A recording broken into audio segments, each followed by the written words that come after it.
इंसान मेहनत तभी कर पाता है जब उसके दिमाग में विचार सकारात्मक हो। अगर विचार सकारात्मक नहीं होंगे तो इंसान कभी भी ज्यादा मेहनत नहीं कर पाएगा, वह आधे में ही हार मान जाएगा। सकारात्मक विचारों का रहस्य हम आज के इस वीडियो में जानेंगे कहानियों के माध्यम से। तो बिना देर किए चलिए उन कहानियों की शुरुआत करते हैं। पहली कहानी दोस्तों बात बहुत समय पहले की है। शास्त्रों में पारंगत एक विख्यात पंडित एक वृद्ध साधु के पास गया और वो महात्मा जी मैं सत्य की खोज में हूँ, कृपया मार्गदर्शन करें। पंडित बोला महात्मा जी आप मुझे नहीं जानते, मैं कई शास्त्रों में पारंगत पंडित हूँ। इस नगर में मेरी बड़ी प्रतिष्ठा है, किंतु सत्य खोज ना सका हूँ। आपसे ज्ञान प्राप्त करना चाहता हूँ ताकि सत्य को पा सकूँ। साधु बोले तुम लिखकर ले लाओ कि तुम क्या जानते हो। जो तुम जानते हो उसे बताने का कोई औचित्य नहीं, जो तुम नहीं जानते वो ज्ञान मैं तुम्हें दे दूंगा। व्यक्ति गया, उसे शास्त्रों का इतना अधिक ज्ञान था कि उसे लिखते लिखते 3 वर्ष बीत गए। 3 वर्ष बाद जब वह साधु के पास पहुंचा तो उसके हाथ में 1000 पृष्ठों की पोथी थी। साधु और वृद्ध हो चले थे। पोथी देखकर बोले मेरी आयु हो चली है, इतना तो मैं पढ़ ना पाऊंगा, इसका सार लिख कर ले आओ। पंडित लौट गया और सार लिखने लगा। इसमें उसे 3 माह लग गए। 3 माह बाद जब वह साधु के पास पहुंचा तो उसके हाथ में 100 पृष्ठ थे। साधु बोले यह भी बहुत अधिक है, शरीर दुर्बल हो चला है, आंखें कमजोर हो चली है कि इतना पढ़ पाना भी संभव नहीं, इसे और संक्षिप्त कराओ। पंडित वापस चला गया। में दिखना शुरू हो जाएगा। एक बार वह विचार करके अंदर जड़े जमा लेगा तो आपको सफल होने से कोई नहीं रोक सकेगा। लेकिन अगर वह बीज या विचार नकारात्मक है तो आपको भी असफलता से कोई नहीं बचा सकता। इसलिए अपने विचारों के प्रति बहुत जागरूक रहने की जरूरत है और आप अपने अंदर किस तरह के विचार ला रहे हैं। एक बात हमेशा याद रखना, हमें वह नहीं मिलता जो हम चाहते हैं, कागज भले हमें वह मिलता है जो सफलता हासिल नहीं कर पाएंगे, क्योंकि डर आपको सभी आशाओं और उस इच्छा के बारे में अच्छा सोचते रहना। विचार केवल पूरा करने का प्रयास करना चाहिए। अलग डर कर आप चीजें जो शारीरिक और मानसिक रूप से बीमार बना लेते हैं, इच्छा के बारे में उसे जीवन के सत्य का ज्ञान दिया और डर के अभ्यास में बहुत बड़ी गलती कर रही है। ऐसा कर पाने के लिए इसलिए अगर स्थिति से सदा प्राणायाम बहुत मुश्किल हो जाएगा। इससे पहले एक लक्ष्य बनाएं ताकि आपके विचार उस पर दूसरी कहानी उसके बाद अगर आप बात सफल हो रहे हैं करने के शहर में एक आलीशान और शानदार अगर लोग ऐसे करने का भी हिस्सा है, माना जाता है लोग बदलेंगे उसे ये बिना मंदिर हमारे विचारों का हमारे शरीर का उसे विचारों और मन शहर से बाहर चला गया। हमारा शरीर हमारे दिमाग लौटा एक ऐसा जो उसके मकान से धुआं कर रहा है।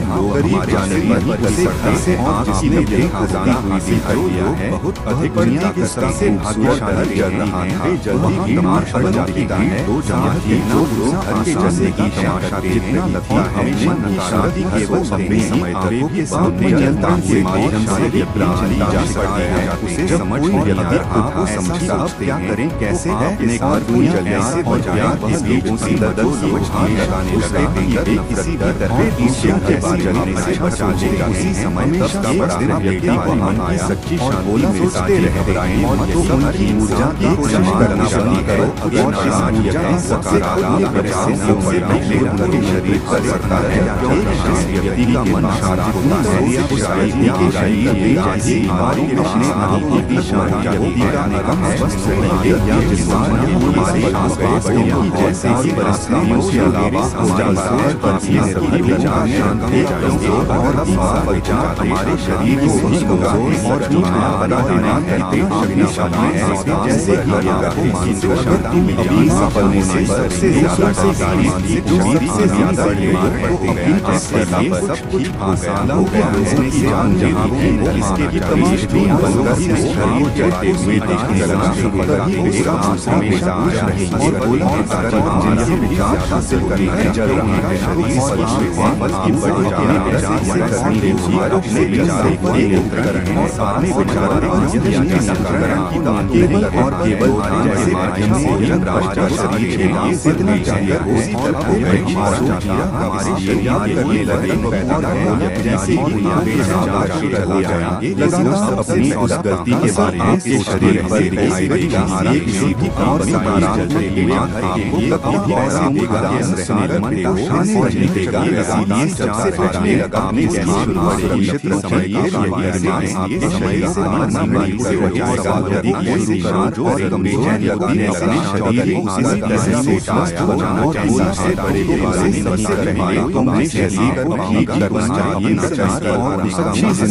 सुरक्षित संपर्क में अच्छे कामों में उसे सच्ची रोशनी में रखना चाहिए। अगर आप एक सेकंड के लिए अपने शरीर के बारे में नकारात्मक जुबान पर बताई जाइए इससे ज्यादा समय को जिंदगी को लोगों को लगता है कि उस समय को इन चार आदतों को अपने जीवन में लेकिन असल में समय हर जगह हुए काटने लगा दोस्तों आप शांति से अपने बदलते हमारे विचार हमारे लक्ष्य कभी परिस्थितियां व्यक्ति का प्रयास रहेगा और हो सकता है और यह समय उसकी सोच के कारण होता है उदाहरण हमेशा चलने वाले किसी राज्य राजकुमार के जो जग रहा है उसके मालिक की सोच में कई बार परिवर्तन आया और सोच के बाद का व्यवहार बदलता गया। असल में जब हम किसी चीज से सोच रहे जाते हैं करना उसके चुना जाने पर या भूल जाने पर हमें लेकर नियम इसके अलावा जो काम किसी बार से अलग उसी काम करना है अलग सफलता आजादी महसूस कर सकते हैं।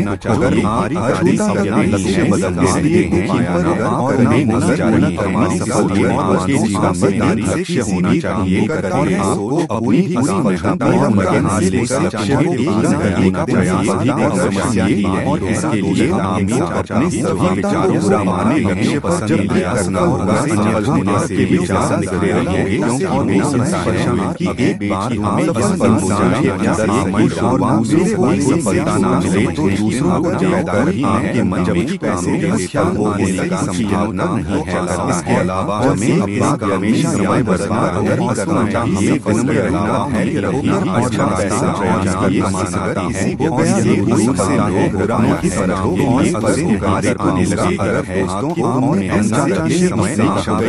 ऐसा बनाया है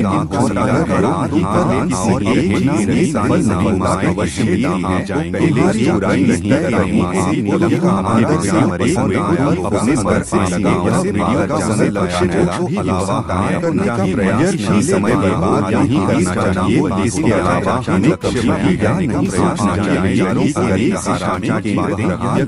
यदि आप अपने लक्ष्य हासिल करने में असफल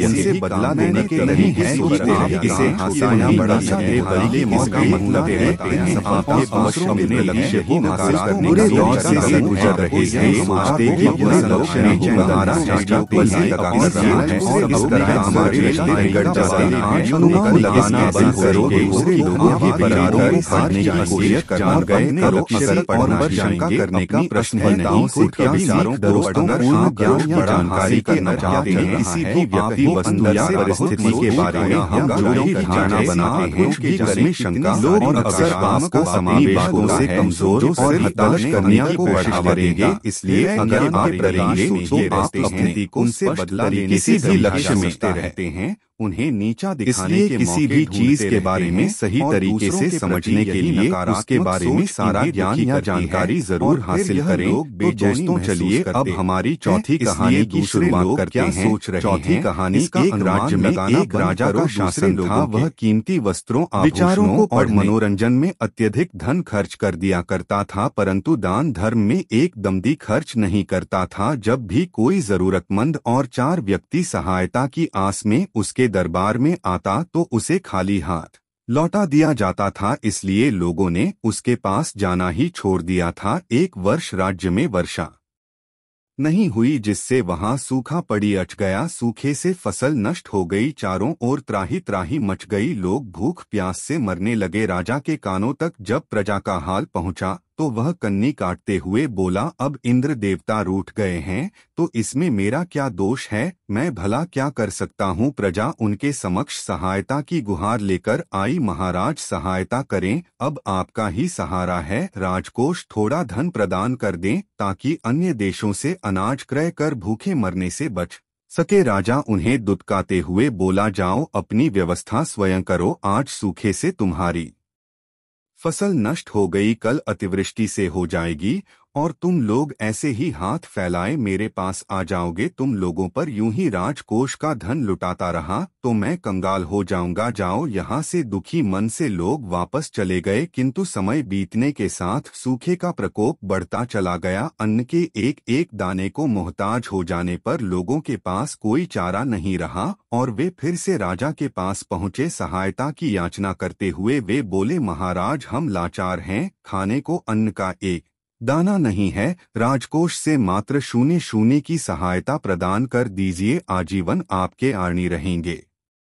0 जानते भी हो कि ये कितने होते हैं, इस तरह मैं तुम लोगों पर धन नहीं लुटा सकता। राजा बोला, महाराज राजकोष स्वीकार है और 0 एक बूंद दे देने से सागर थोड़े ही खाली हो जाएगा। लोग बोले, तो इसका अर्थ है कि मैं दोनों हाथों से धन लुटाता फिरूं। राजा सुनकर बोला, महाराज हम धन लुटाने को नहीं कह रहे, सहायता के लिए कह रहे हैं। वैसे भी हजारों रुपए कीमती वस्त्रों आभूषणों मनोरंजन में प्रतिदिन व्यय होते हैं, वही रुपए हम निर्धनों के काम आ जाएंगे। मेरा धन है, मैं जैसे चाहे उपयोग करूं। तुम लोग कौन होते हो मुझे जान देने वाले? तत्काल मेरी दृष्टि से दूर हो जाओ, अन्यथा कारागार में डलवा दूंगा। राजा क्रोधित होकर बोला। राजा का क्रोध देख लोग चले गए। दरबारी भी राजा का व्यवहार देख दुखी थे। ऐसी आपदा के समय प्रजा अपने राजा से आस ना रखे तो किससे रखे, यह बात वे राजा से कहना चाहते थे, किंतु उसका क्रोध देख कुछ ना कह सके। राजा ही बोला, 0 मांगने आए थे, अगर 10,000 रुपए भी मांगे होते तो दे देता और उसकी क्षतिपूर्ति किसी तरह कर लेता, किंतु इन लोगों ने तो बिना सोचे समझे अपना मुंह खोल दिया। सच में अब तो नाक में दम हो गया है। अब दरबारी क्या कहते? शांत रहे, किंतु मन ही मन सोच रहे थे कि राजा ने प्रजा के प्रति अपना कर्तव्य नहीं निभाया। कुछ दिन और बीत गए, किंतु सूखे का प्रकोप रुका नहीं, बढ़ता ही गया। इधर राजा इन सबके प्रति आंखें मूंद अपने भोग विलास में लगा रहा। एक दिन एक सन्यासी दरबार में आया और राजा को प्रणाम कर बोला, महाराज सुना है आप दानवीर हैं, सहायता की गुहार लेकर उपस्थित हुआ हूँ। राजा आश्चर्य में पड़े डीडिए गया, सोचने लगा कि यह सन्यासी कहाँ से मेरे दान पुण्य के बारे में सुनकर आया है। मैंने तो कभी किसी को दान नहीं दिया, कहीं दान लेने के लिए यह बात तो नहीं बना रहा। फिर सन्यासी से पूछा, क्या चाहिए तुम्हें? यदि अपनी सीमा में रहकर मांगोगे तो तुम प्रदान किया जाएगा, किंतु अत्यधिक की आस मत रखना। सन्यासी बोला, महाराज मैं तो एक सन्यासी हूँ, मुझे अत्यधिक धन का लोभ नहीं, बस 21 दिनों तक राजकोष से कुछ भिक्षा दे दीजिए। किंतु भिक्षा लेने का मेरा तरीका है,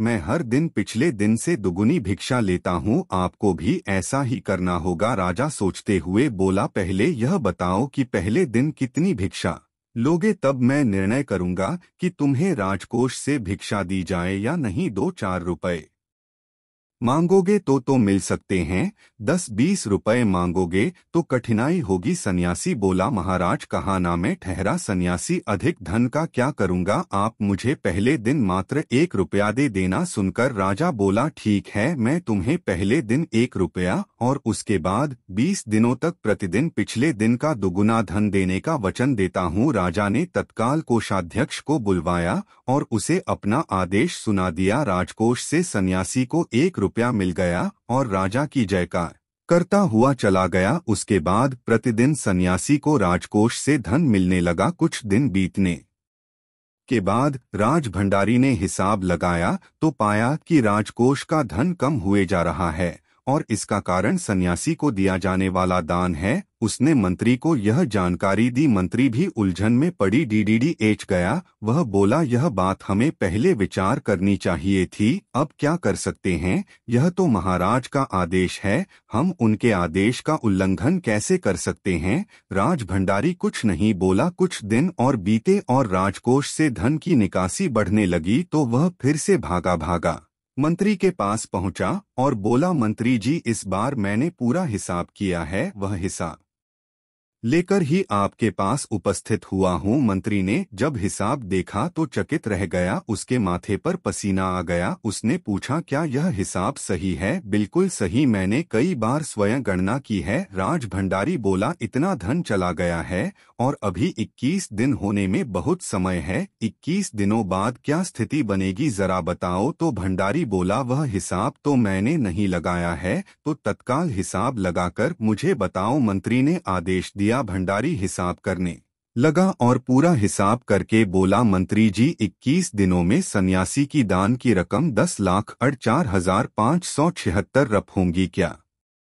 मंत्री बोला, तुमने सही हिसाब तो लगाया है, इतना धन सन्यासी ले जाएगा तो राजकोष खाली हो जाएगा, हमें तत्काल यह जानकारी महाराज को देनी होगी। वे तत्क्षण राजा के पास पहुंचे और पूरा हिसाब उसके सामने रख दिया। राजा ने जब हिसाब देखा तो उसे चक्कर आ गया, फिर खुद को सकर वह बोला, यह सब क्या है? मंत्री बोला, सन्यासी को दान देने के कारण राजकोष खाली हो रहा है। राजा बोला, ऐसा कैसे हो सकता है, मैंने तो उसे बहुत ही कम धन देने का आदेश दिया था। मंत्री बोला, महाराज, वह सन्यासी बहुत चतुर निकला, अपनी बातों में फंसाकर वह राजकोष से बहुत सारा धन ठने के प्रयास में है। राजा ने राज भंडारी से पूछा, फिर से बताओ कितना धन सन्यासी लेने वाला है? 10,05,76। राज भंडारी बोला, परंतु मुझे लगता है कि मैंने इतना धन देने का आदेश तो नहीं दिया था, मैं ऐसा आदेश दे ही नहीं सकता। जब मैंने अकाल पित प्रजा को 0 रुपये नहीं दिए तो भला एक सन्यासी को इतना धन क्यों दूंगा? राजा सोचते हुए बोला, किंतु सब आपके आदेश अनुसार ही हो रहा है, महाराज चाहे